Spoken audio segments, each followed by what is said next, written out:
Sorry, mustache, thought Renato.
Well, the eyes have had it.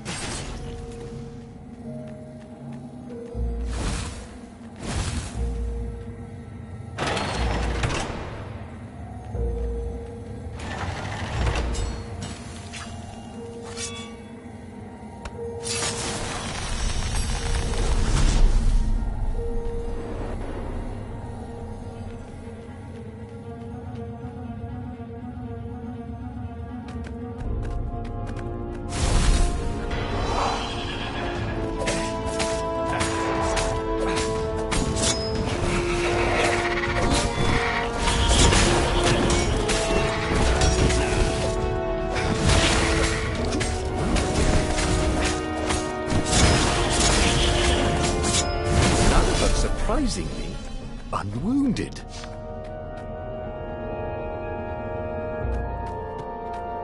That had been his mistake before, thinking he could win a battle of wills with an ancient evil all by himself. He had to be cleverer than that, or braver, or something.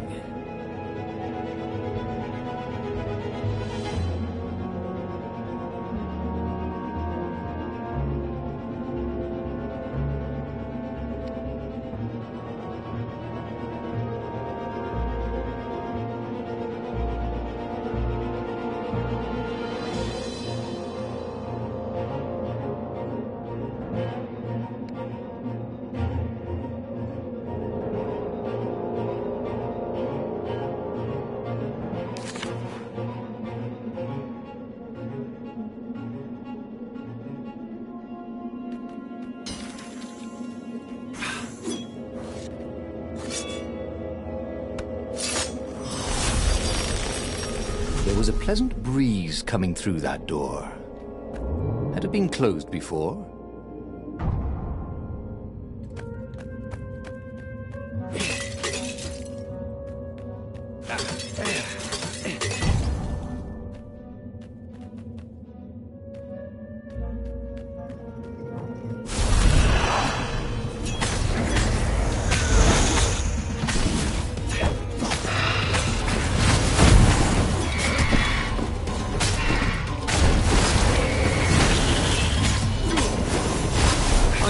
Dead, silent type.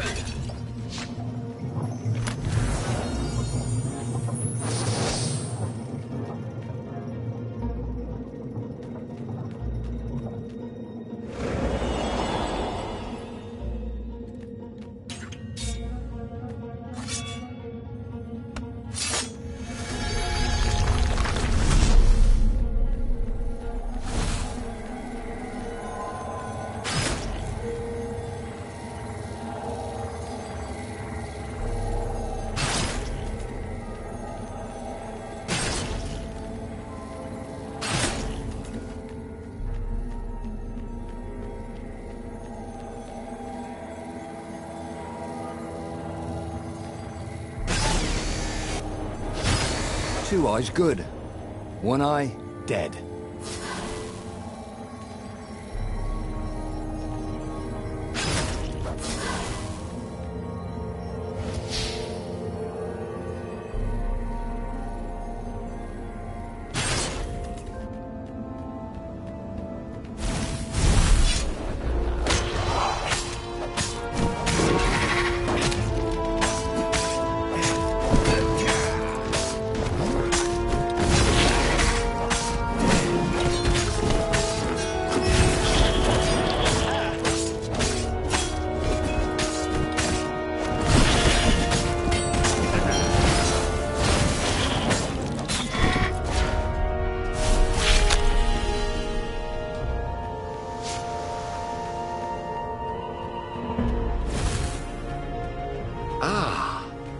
puzzle.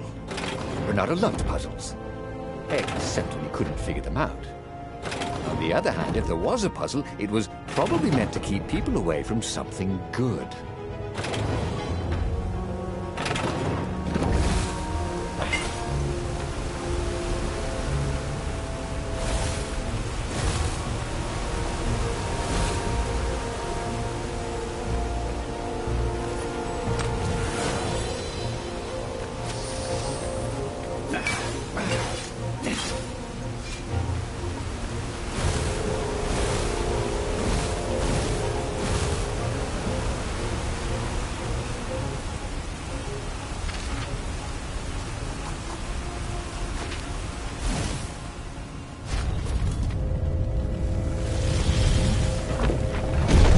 There it was.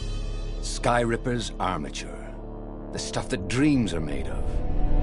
Engineers' dreams, anyway. The device was intricate. No one alive had the skill to make a thing like it. How was it part of a weapon at all? He'd have to ask a scientist. But first, he'd get the second piece. Skyripper had a heart. A core that had come to rest on the next island. Well, there was another island he could reach. Zenobia had just invaded it with her father's Raven battalions. She must be encamped there still. But fighting Zenobia now, that made no sense at all. He'd already sacrificed one friend to get this armature, was it? He didn't need to hurry to face her. She would find him. Renato asked himself why he changed course to confront Zenobia. He'd no idea. Sometimes he would just do things, and he could never figure out why he'd done them. Usually, they worked out. After all, he was a hero.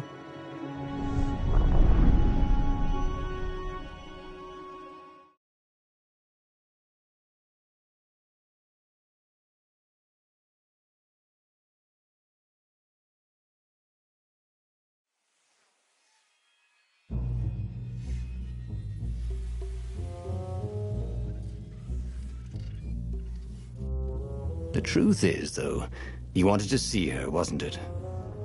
It had been a dozen years since Swordfu School. He'd followed every rumor about her, every scrap of news. Not that he still loved her. After all, she was his enemy. No, it was solely because, know your enemy. But it would be great to see her. Even if they faced off across sword points, as they'd done so many times at school. The world was a less interesting place without her.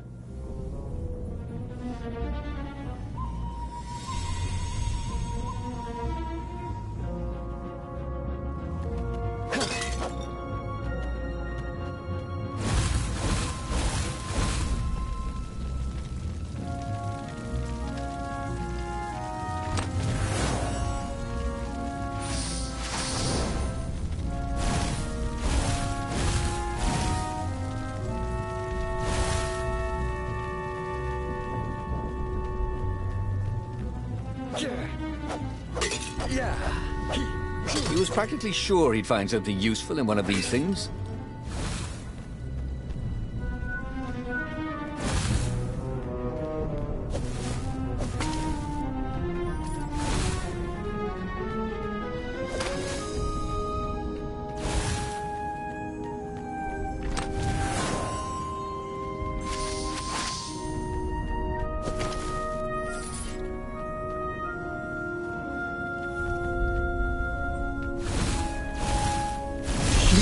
Ever wonder why the Imperial Ravens are always hiring?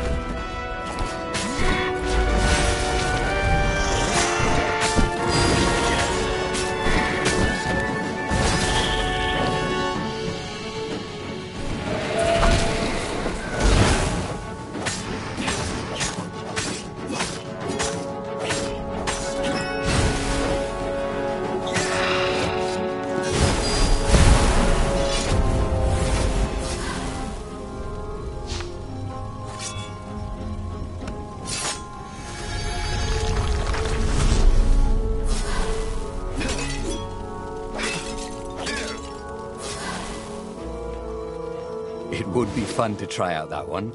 And here was a handy workbench.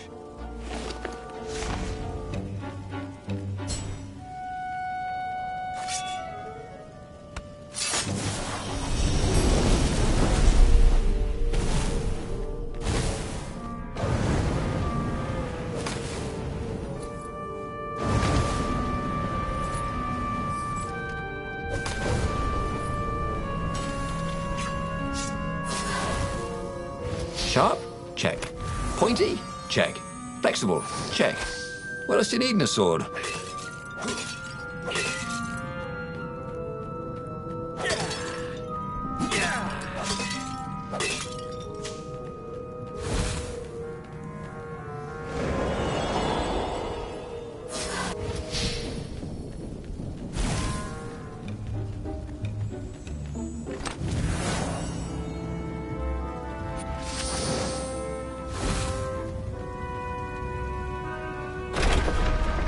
He couldn't do worse with Zenobia than he'd done with the core, could he?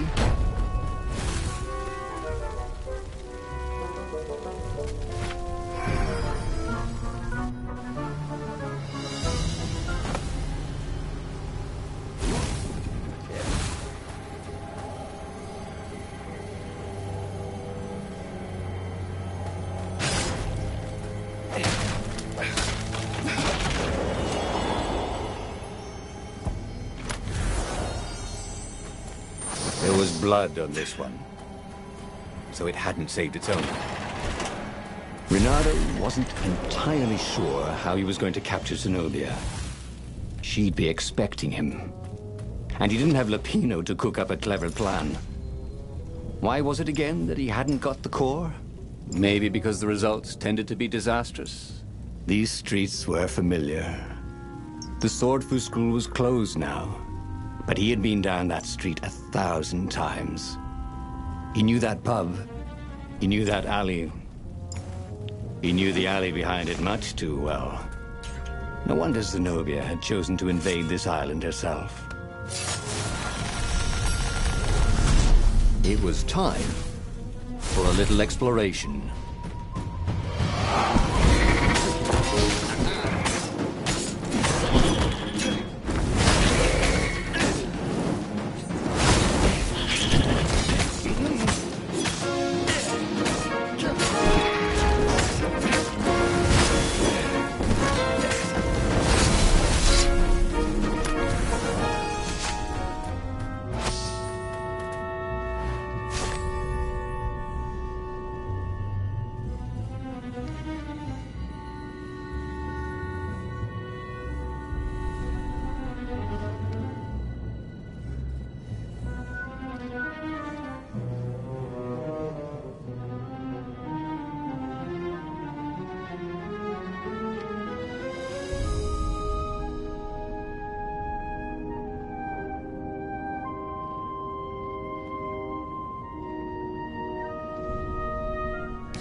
Cool. Wish I could do that.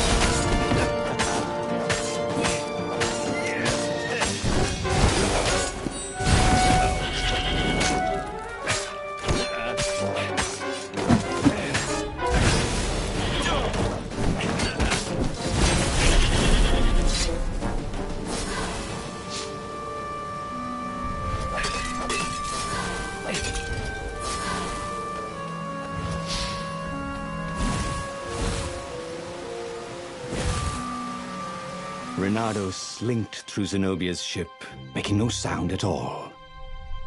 Where were her guards? Finally, he reached her bedroom. She was curled up on her bed. Oh, he'd forgotten how beautiful she was. How sleek. How soft. He tapped her on the shoulder with his sword. She vanished. And he suddenly noticed he couldn't move except his mouth. In fact, soon he couldn't keep his mouth shut. He told Zenobia everything. Skyriver, the Iblistone, even where the secret rebel base was, until he was hoarse. It was some kind of truth spell. A talky truth spell. She called her father by Farspeaker Toad and filled His Majesty in. But why didn't he get the core? Croaked the Farspeaker in something like His Majesty's croak. Because I missed you, darling. Renato grinned. He doesn't even know why, frowned Zenobia. That makes no sense. It's a trap, shouted the Emperor. I'll meet you at the outpost, and I'll bring my interrogators. If Renato came face to face with the Emperor, maybe he could assassinate him. But maybe it would be smarter and safer to turn Zenobia against her father.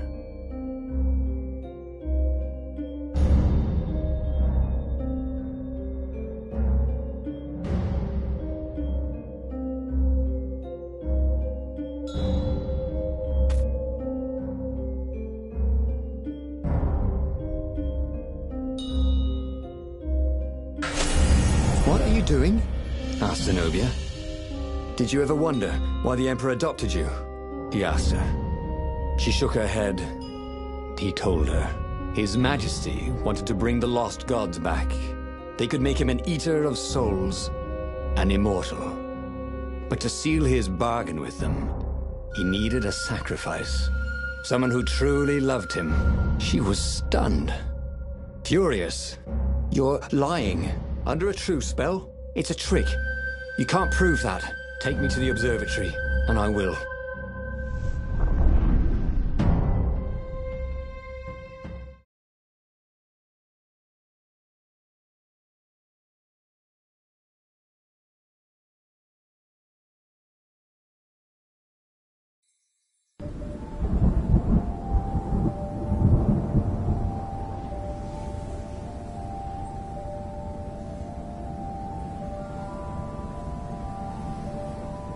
What kind of proof could you possibly have? She said as they landed on the Nexus. Your father ritually sacrificed a village. And he left witnesses? The scientists resurrected one. Well, it's not really alive, but it can talk. A true witness. She frowned. The dead can't lie. Well, I bet they could. They just don't have any reason to. She nodded grimly. You go on ahead. I don't want the Ravens to see me.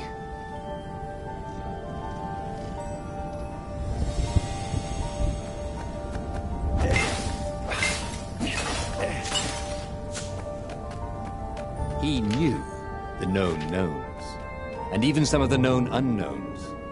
But he didn't know the unknown unknowns. You dig?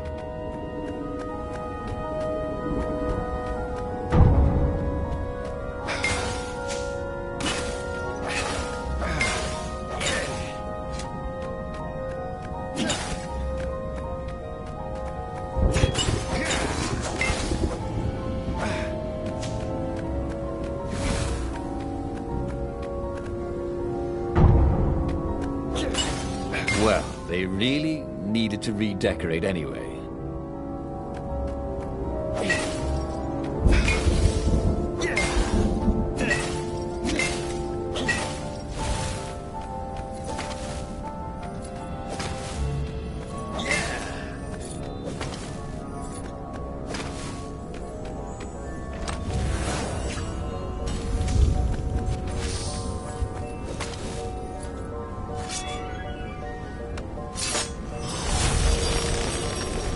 I wonder what happens if I go that way.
Ooh, sparkly, thought Renardo.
Once you try it, you're hooked.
She caught up with him. Don't you think I'd know if my father wanted to invoke the Lost Gods? Would he tell you?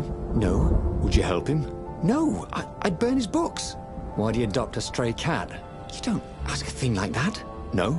Not when there's no good answer, she said, her whiskers twitching.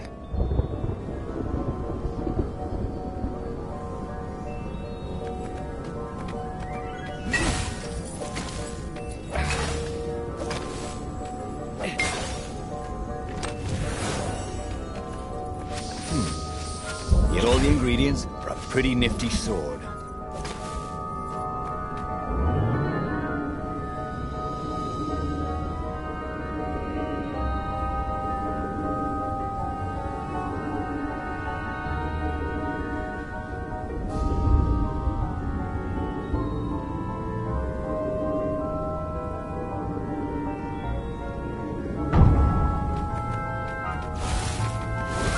The Emperor had learned enough secrets from Renardo to crush the rebellion.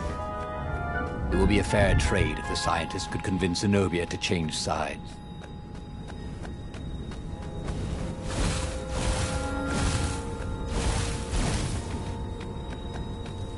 Oh, this really didn't have much in the way of safety features, did it?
The observatory was a burning hulk. Dead scientists and black feathers everywhere. The ravens had burned the reanimated witness to cinders. Renato was stunned. There goes my proof. These were scientists, not rebels, Zenobia said, upset. Why would he do this? I don't know. Let's go to the fleet and ask him. Yes. I'll meet you on the mountains. There's something I have to get first. But could he afford to meet her in the mountains? He'd given the Empire the location of the secret rebel base. They would need rescuing.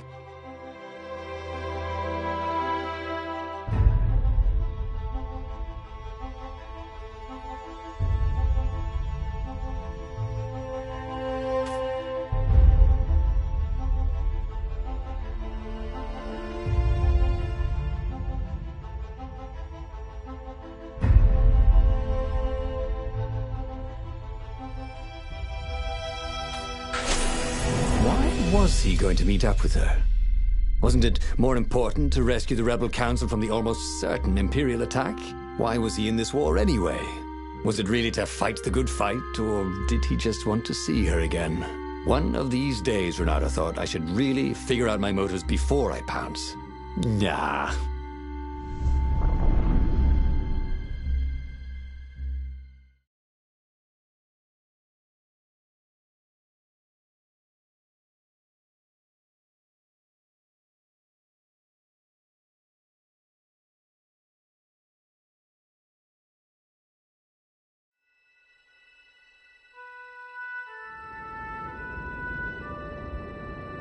Was it true?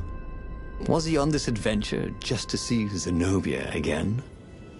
The Imperial heir was not an easy cat to see. Well, she'd ignored all his Kwanzaa gifts.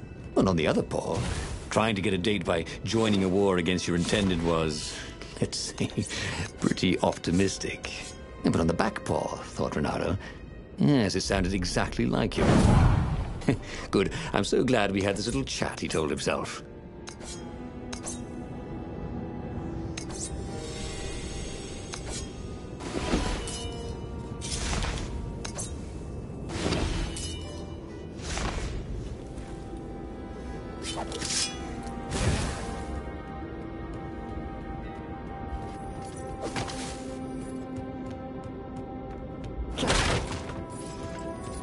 What else could you hook?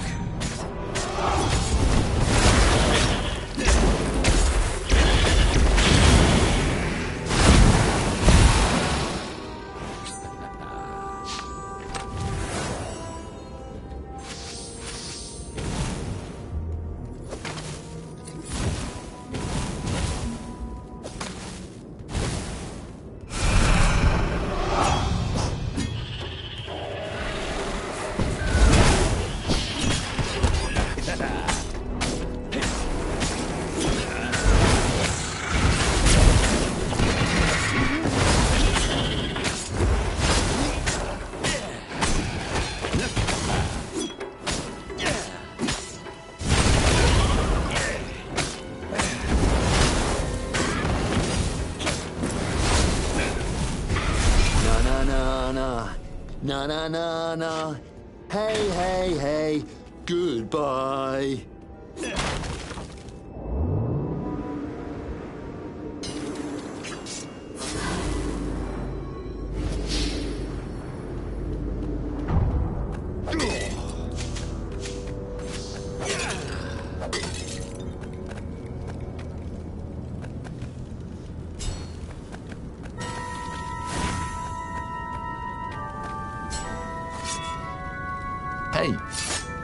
Hey, I'm a firefox, thought Renato.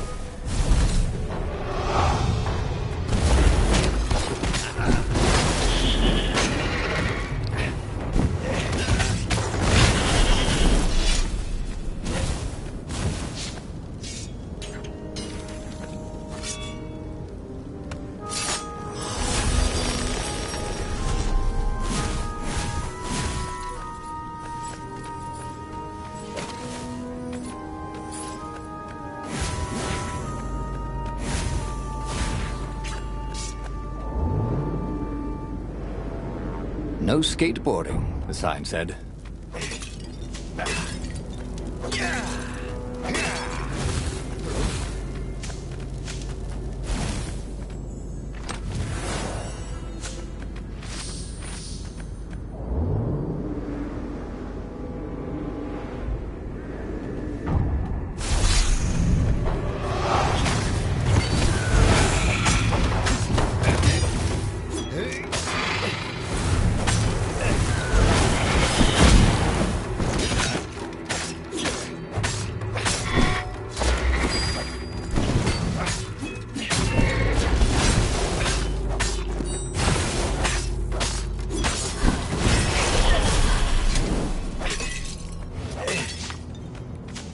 There were a lot of dead ravens along the side of the road.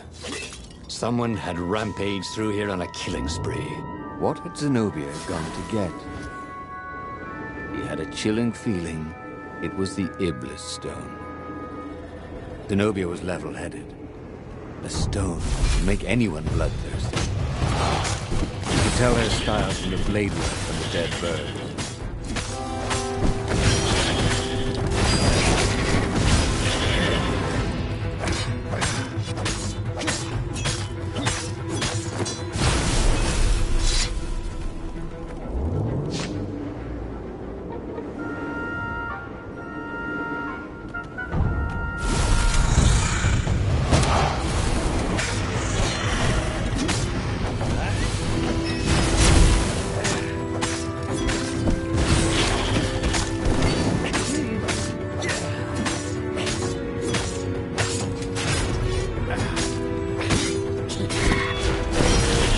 Landed a claw on him.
Just have a dash, thought Renato.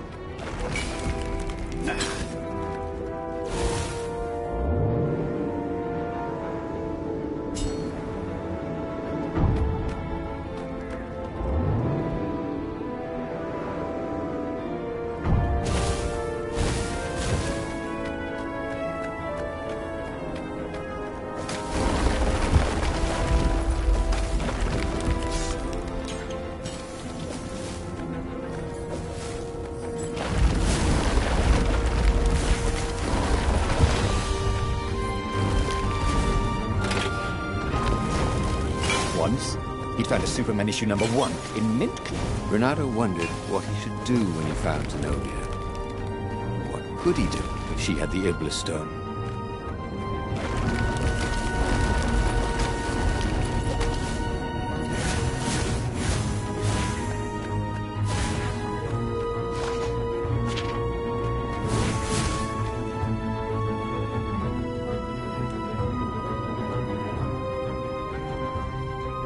He reached the summit, expecting no one. But there she was, steaming, pacing. I'm gonna kill him, she said. I'm gonna kill all his ravens, and then him, and then his family, and all the eggs and tadpoles. And then I'm gonna burn down their pond. Did you go and get the Iblis stone? Do you see all these ravens I killed? So much power. Yeah. Great. Bernardo said. You really want power from a demonic rock? You! You want the stone, don't you? Not really. Good. I'd rather not have to kill you. He told her he loved her. That he wouldn't let the Iblis stone take her, even if he had to die for it. Well, he planned to tell her. Now didn't seem like the right time. She'd probably cool off in a bit. So he let her get in her ship and fly off. He rushed back to the Farfarer and followed her, keeping a healthy distance. Zenobia's ship was just visible through the clouds ahead. How could he reason with her? But he had to. The rebels were down for the count. No wonder. He'd betrayed the location of their base and then he'd abandoned them. And if she became Empress while she was in the grip of the Iblis stone, if she became Empress by murdering her father, she could still be a great Empress. But she could also be a nightmare Empress. She had to be stopped.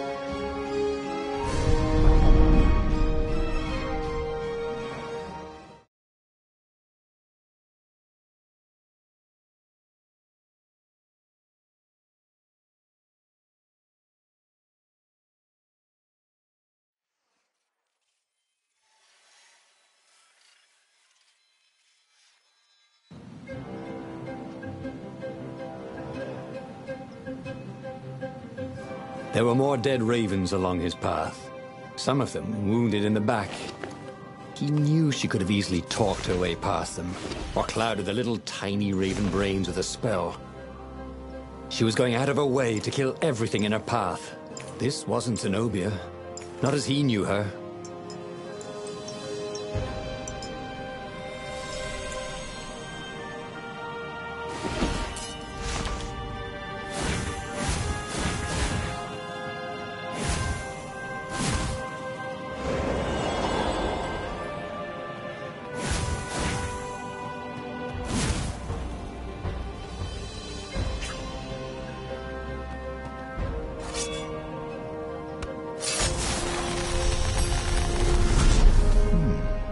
He hadn't noticed that path before.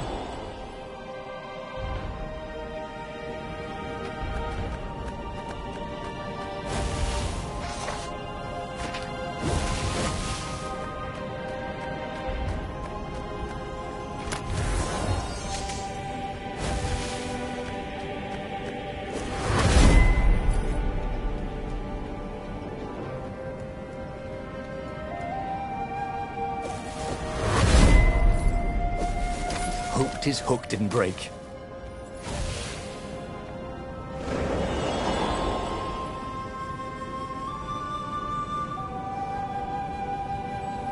So, his beloved was possessed by the spirit of a demon. That's what it meant to be a hero. To brave the darkness in your loved one's soul. To have faith there was still good in her. To help her out of that darkness, no matter what the cost. But what? What could he do? She'd kill him if he tried to take the Iblis stone from her.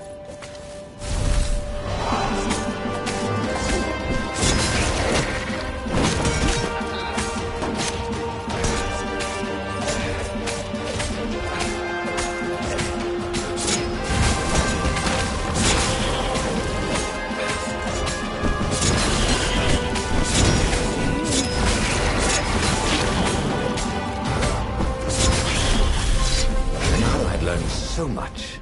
It was time to turn it into something he could use.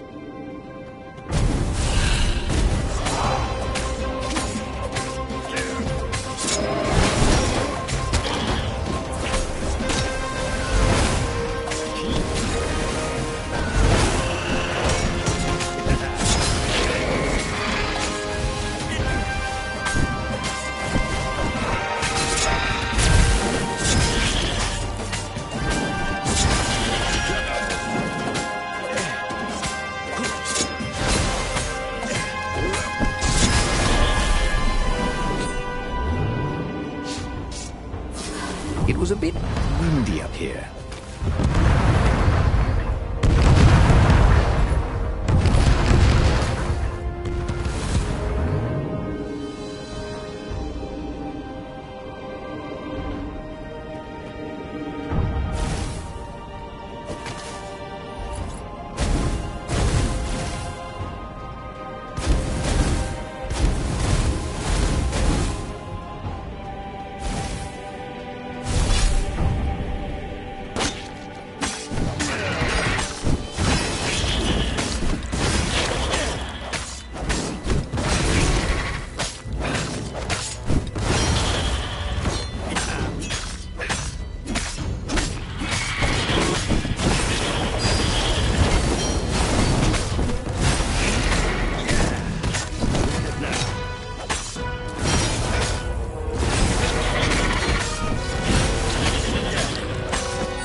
At the end of the trail of raven corpses was Zenobia. Her father was frantically rigging a strange apparatus wrapped around a glowing core. "Don't do it!" he shouted. "You'll hate yourself in the morning! Stay back!" She screamed in a horrible voice he'd never heard before. It froze him in his tracks. The Emperor stared at him.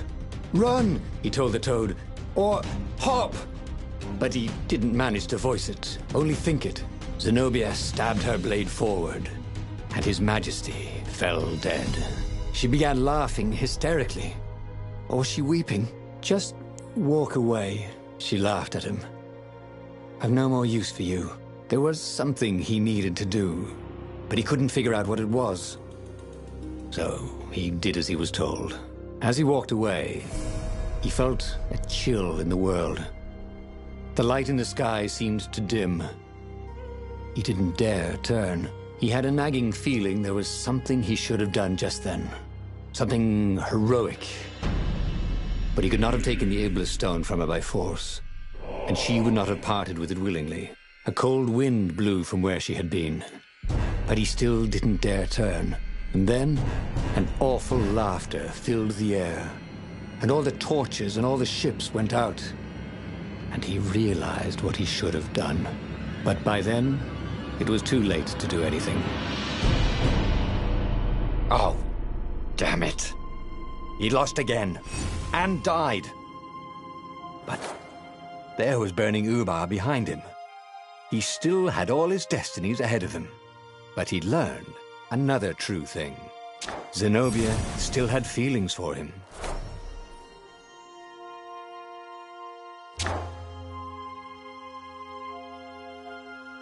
He knew enough now, he thought. All these truths tumbling around each other in his head. There must be a way to puzzle the pieces together. If he used everything he knew, he could discover a new path to destiny. The book's pages fluttered to the beginning once again. Faster than before? And he fell. The clouds parted over the Isles of Boreas. It was time to choose. The rebellion was in trouble. Ravens were scouting for the secret rebel base. They needed a game changer. Pieces of the Sky Ripper had surfaced. Renato knew that using it could go catastrophically wrong, but he was sure he could figure out how to use it safely. Also, a temple had risen out of empty desert. The Iblis stone was hidden there. It was a dangerous artifact. It could corrupt its user into a bloodthirsty monster. Maybe he could find a way to use it, to take its power without surrendering to its wickedness. And also, his old friend Lapino needed rescuing. Of course, Renato had a pretty strong suspicion that Lapino had betrayed the rebellion, and he had a gut feeling that he needed to use that to his advantage.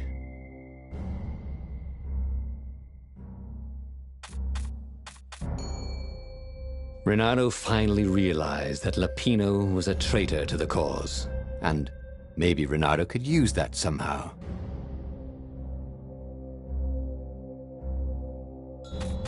Renato couldn't quite put his paw on when he'd realized Lapino was working for the Empire.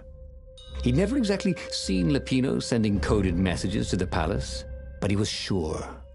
The rabbit had been on too many disastrous missions where he was the only survivor, or where he accidentally missed getting on the boat that went down to the abyss in flames.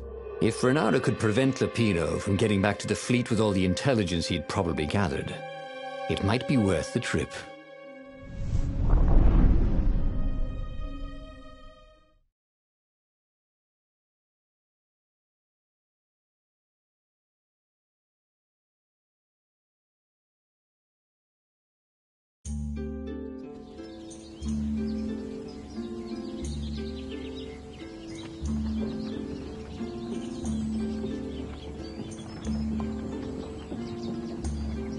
How had they come to this? They'd been on so many adventures together. Lapino had talked Renato out of prison at least 4 times, and Renato had rescued Lapino from at least 2 lynch mobs.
your eyes. But he'd always felt that the rabbit resented him. Lupino was hilarious because he was so down on himself and everyone else. But behind the laughs, he wasn't a happy camper. Ooh, was this payback? Or did the Empire have his little white tail in a vice?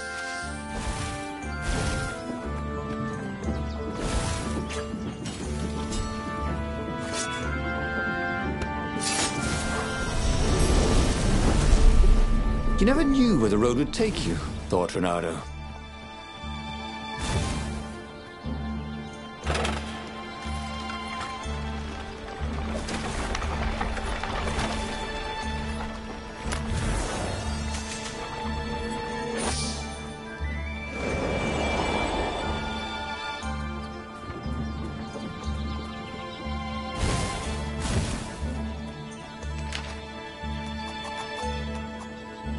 Was more and more extraordinary.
Ravens were landing everywhere from dropships. He'd better get moving.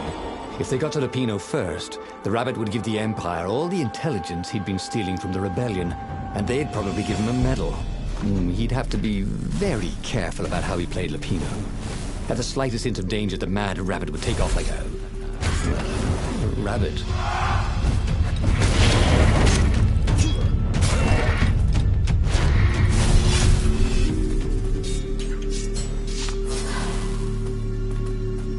When Reynardo went to the china shop, for some reason the owner was always nervous.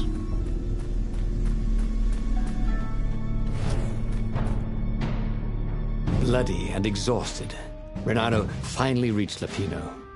The rabbit was practicing shuffling his favorite deck. Now that he knew what the rabbit was, there were a few things about him that Reynardo didn't find so amusing anymore. You sent me an urgent message saying that you're in danger. Oh, I am. The Ravens are coming. Now, I got a clever plan to kidnap Zenobia. Reynardo wanted to clap shackles on the rabbit and shout, "You're a traitor, and I'm not falling for it."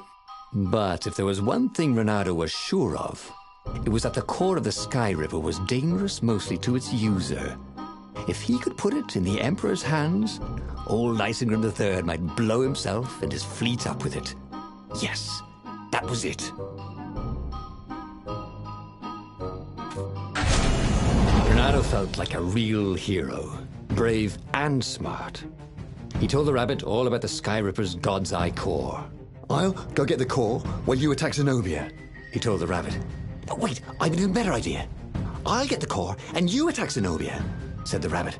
"Right, yeah, that is better," agreed Reynardo. Perfect. The traitor would make sure the Emperor got the core. Now Reynardo just needed the Emperor to use the core. If he could only get something that the Emperor wanted very badly. Zenobia. He could save her and bait the Emperor at the same time.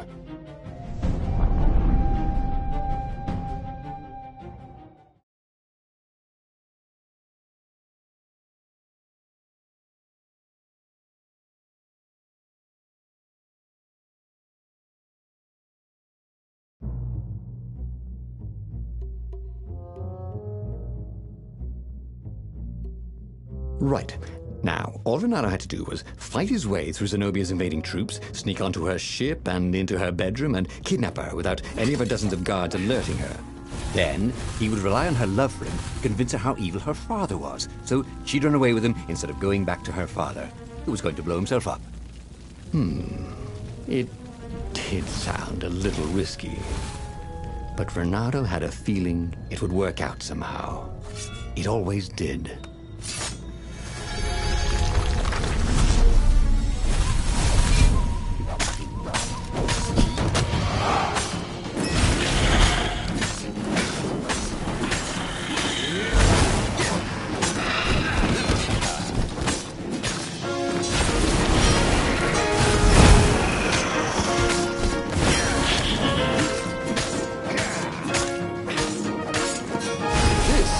With the new aerobics craze. Am I right?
Ooh, wouldn't his gauntlet look swell with that jewel in it?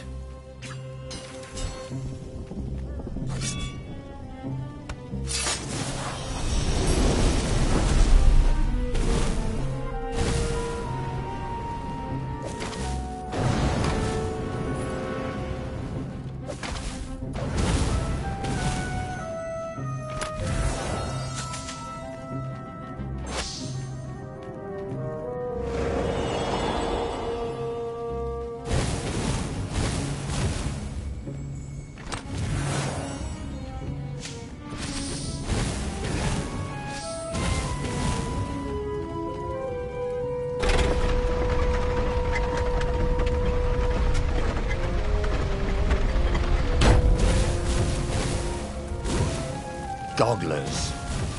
Renato hated gogglers. It was almost impossible to sneak past them. If one didn't spot you, another one would.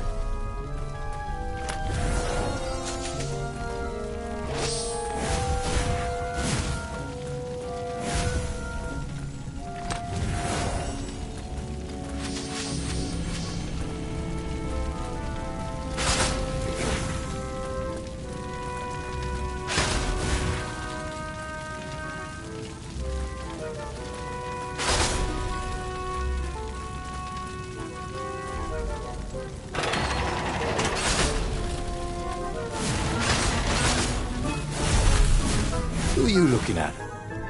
Oh, right. Renato was halfway to Zenobia's encampment when Lapino showed up. He was disheveled and distraught. They jumped us. I barely got away.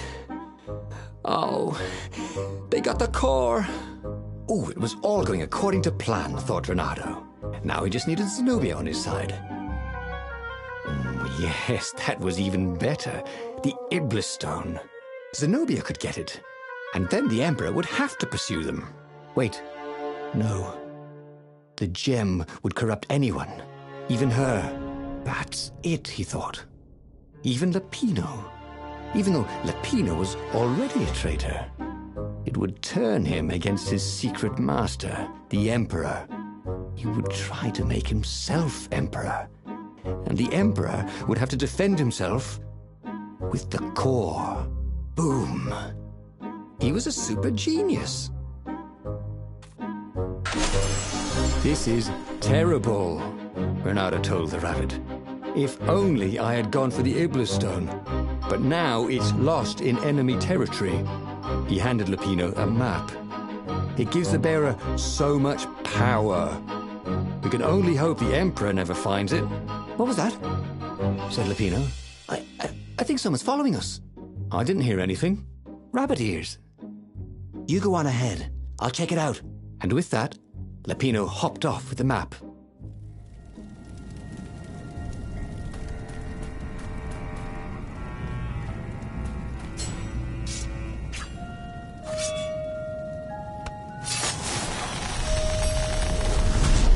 Or I could go that way, he thought.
Reynardo slinked through Zenobia's ship, making no sound at all. She was curled up on her bed. He'd forgotten how beautiful she was, how sleek, how soft. He tapped her on the shoulder with his sword. She was made of smoke, and he noticed he had a very solid blade to his throat. "Did you really think you could capture me?" purred a familiar voice. "I just wanted to chat," said Reynardo. "Did you ever wonder why the Emperor adopted you? He needs a sacrifice, someone who truly loves him, to make a bargain with the lost gods." "That's a vicious lie. He wants to bring them back." "Oh, that's crazy. Why would anyone—" "They could make him immortal, an eater of souls." And with that, her eyes widened. She understood. Reynardo told her how he had rescued a priest whose order had been massacred, how he had slept in a burnt village. At midnight, the Emperor's victims had come to him in his dreams to tell him of the hideous eldritch rituals they'd been sacrificed in.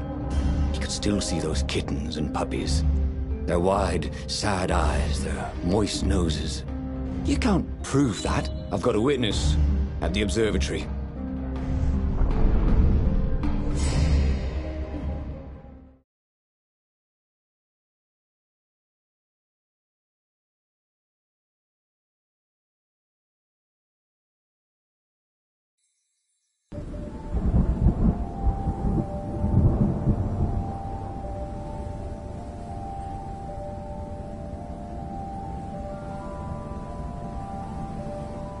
He couldn't tell her, not yet, why he was really here.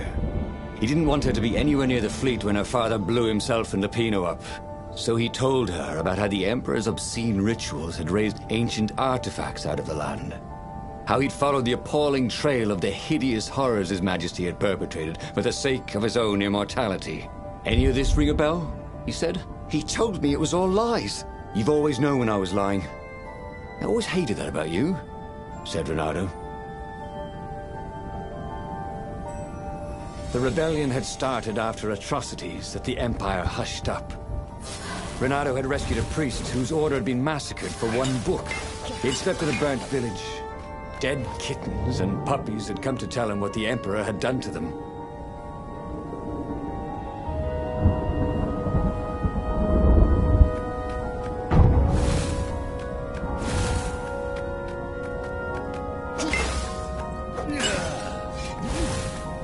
There had to be something useful in these things, didn't there?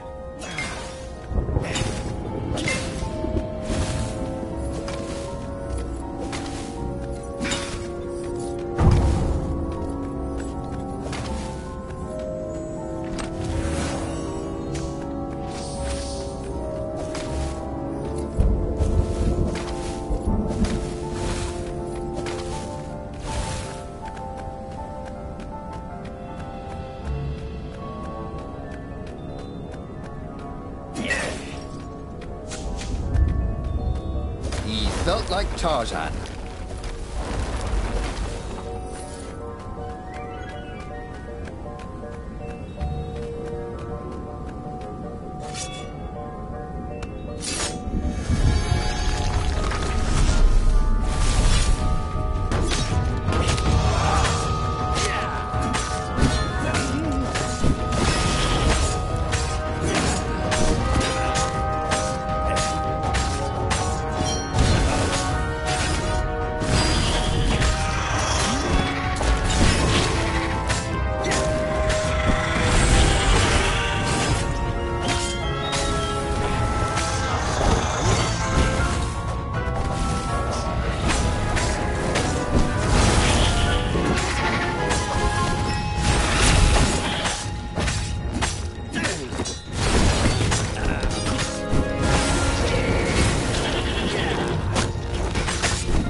This chest smelled kind of funky.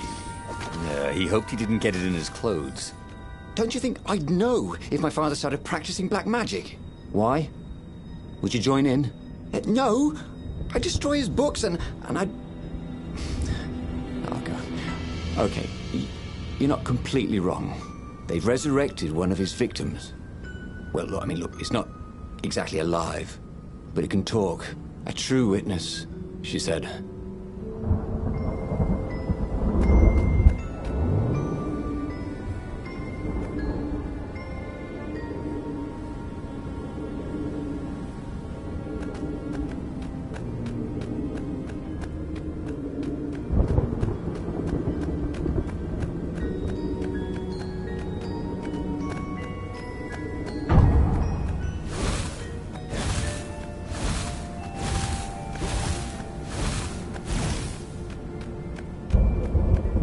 You couldn't go sticking jewels in your gauntlet just anywhere.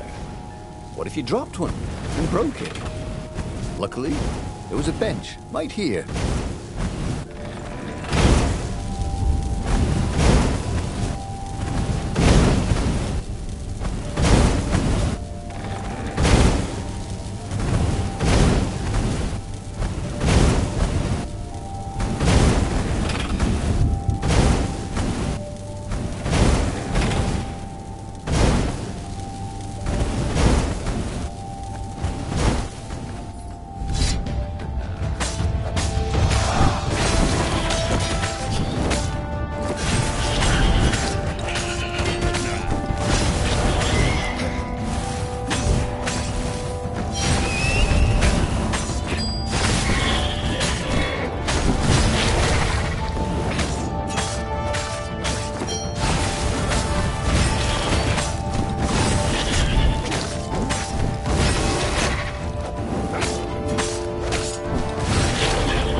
There was an engraving. Maximum capacity, 130 people.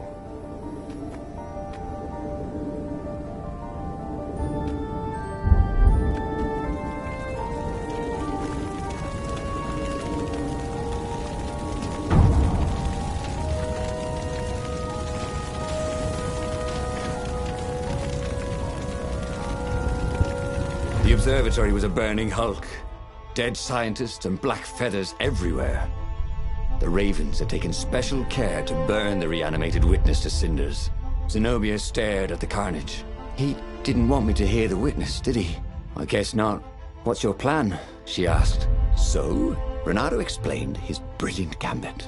Sending Lapino to get the Iblis Stone, become super powerful and corrupted, provoke the Emperor into using the core against him, thus blowing up both of them, and hopefully the fleet too.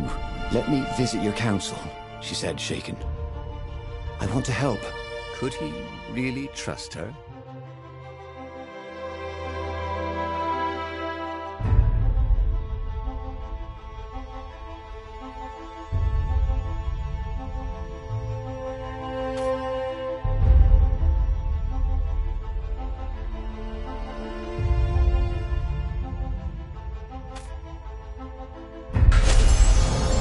done it. He'd made Zenobia see how evil her father really was. He wished she didn't feel this urge to join in the rebellion. After all, he'd taken care of the Emperor, right? Yeah, but she'd always been conscientious like that. She told him she had to go somewhere first. So Renato gave her the location of the secret base, and they agreed to meet in the ruins. He had a very good feeling about this.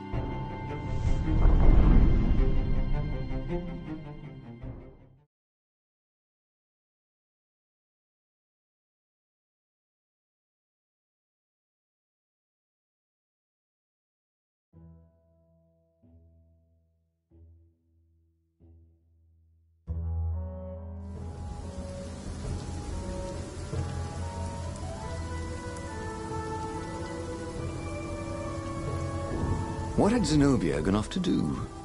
What was more important than meeting the rebel council? Had he made a mistake, sending her to the ruins? No. He knew they could trust each other. He could trust her because she never broke her word. And she could trust him because she could see right through him. Well, she'd probably be there well before him. She at least didn't have to fight her way through rainstorms of ravens.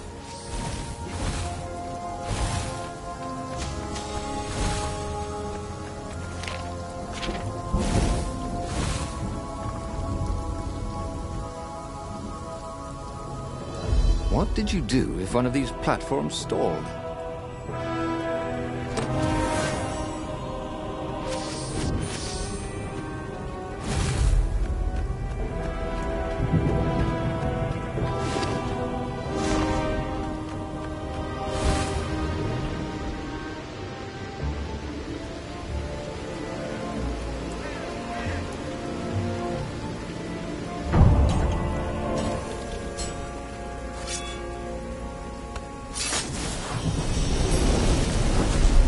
Maybe I should follow my nose, thought Renato.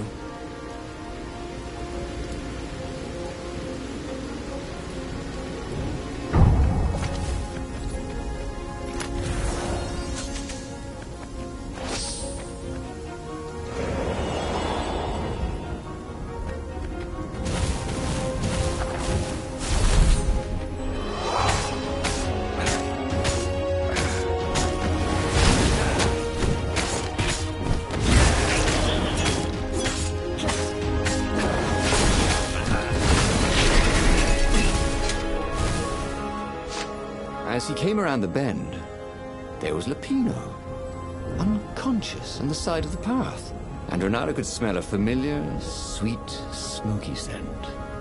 Who? Zenobia. It had to be. She never used a combat spell when she could use drowsy gas. That meant she had the Iblis Stone. What would it do to her? She hated her father now. She'd kill him for sure. The council wouldn't mind if she killed the Emperor, but murdering her father would destroy her. He had to get to whatever ledge she was on and talk her down from it. These things could really use a hand.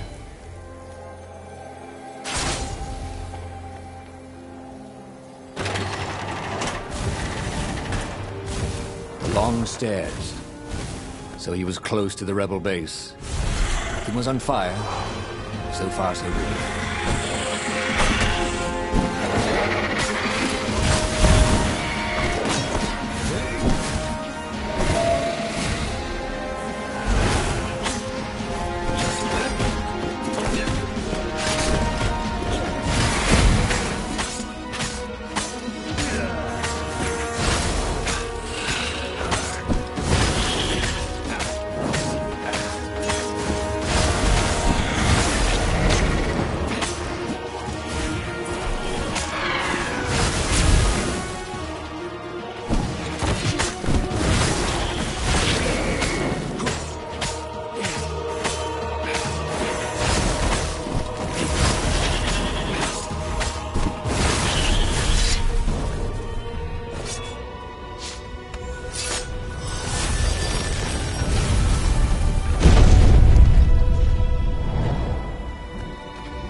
Smashing things was fun.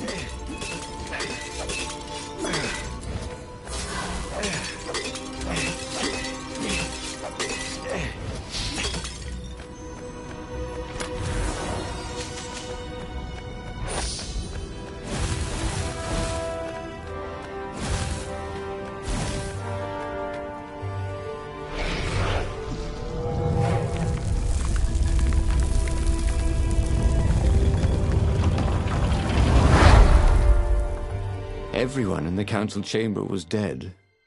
Zenobia stood shivering in the courtyard, drenched in blood. "Why?" he managed. They started arguing with me. I lost my temper and I wanted their blood. Well, not me. The stone did. Why did you take it from Lupino? I had a plan. You had a stupid plan, she said. I'm going to go kill my father now. No, you can't. You'll just take his place. You'll become worse than him.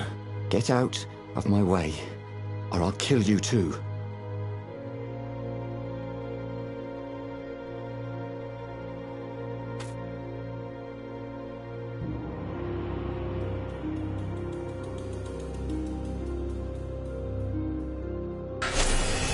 You won't kill me, he said. And I won't let you kill the Emperor. Enraged, she raised the sword. You hate him too? He could sense the Iblis stone, yearning for his death. But she didn't strike. If you kill him, he'll destroy you. I know you. Shut up! She shouted, her sword trembling. I won't lose you again. Not for anything. Get away from me, he said, and he was very close. I can't lose you again. And he was in reach of her sword now. I hate him! I hate you too! I love you, he said for the very first time. And then she was weeping. He was holding her. The sword had dropped from her hand. He glanced at the Iblis stone. It was no longer the black of the void. It looked like coal. No. It glowed, like a cinder. It was crackling, burning, crumbling into ashes. You've always loved me, haven't you? She said. She was weak. The stone had taken so much from her. Always, he said. She staggered as he helped her up. Let me take you away. Where? The island of Avalon. The sisters will heal you. He'll follow us. Then we need the Farfarer, the fastest ship in the Empire.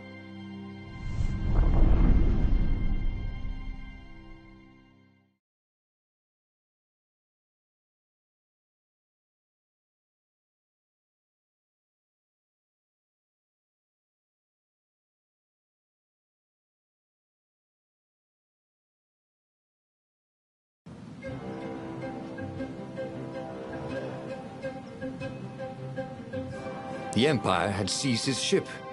They'd have to take it back.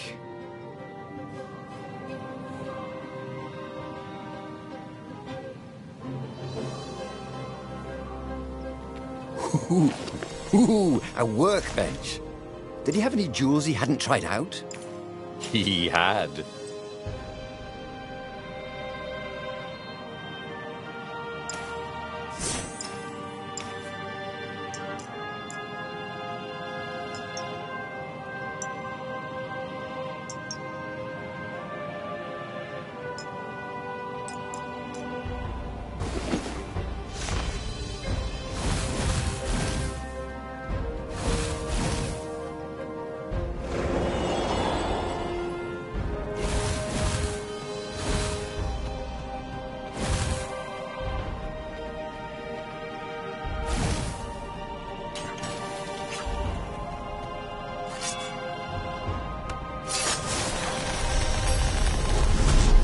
What's behind door number 2?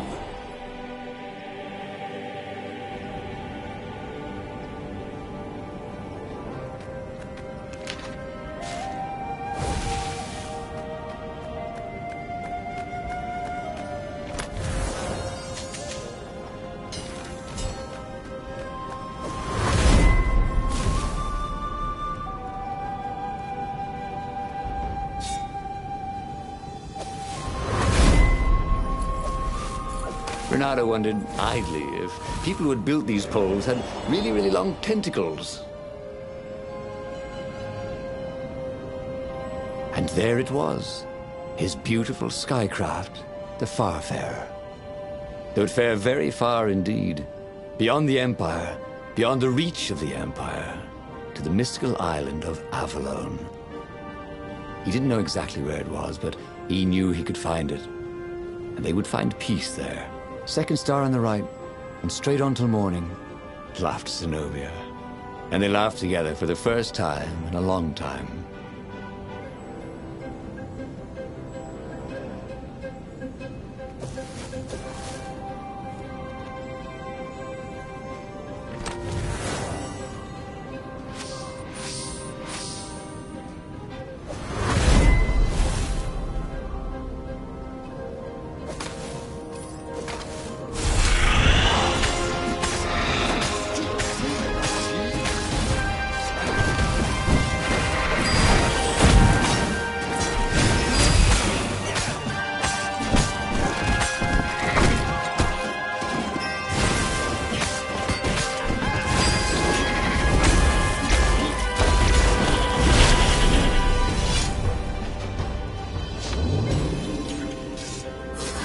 There was an inscription. Praised the sun.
But they did not go unnoticed. Scout ships lifted off, and the long lance of the Imperial flagship. Bernardo turned downwind to gain speed. The Raven ships could pursue, but they couldn't close.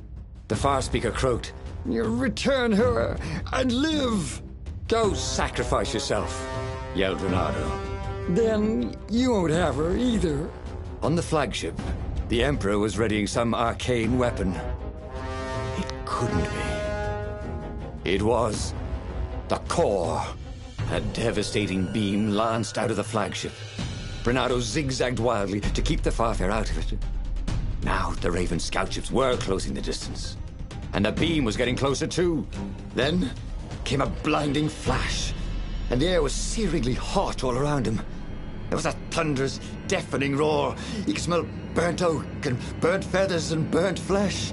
But when he could hear and see again, they were alive and unhurt. And they were alone in the sky. Zenobia embraced him. They had done it. Through luck and through love, they had won the war.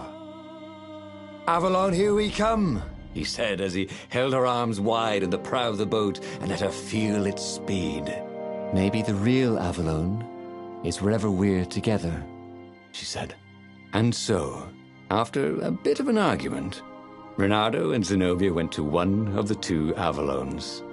The one shrouded in mists, or the one in their hearts. But which one they went to, I'll never tell. He'd done it. He'd forged his own destiny. Well, he hadn't actually done it. But he knew what he would do.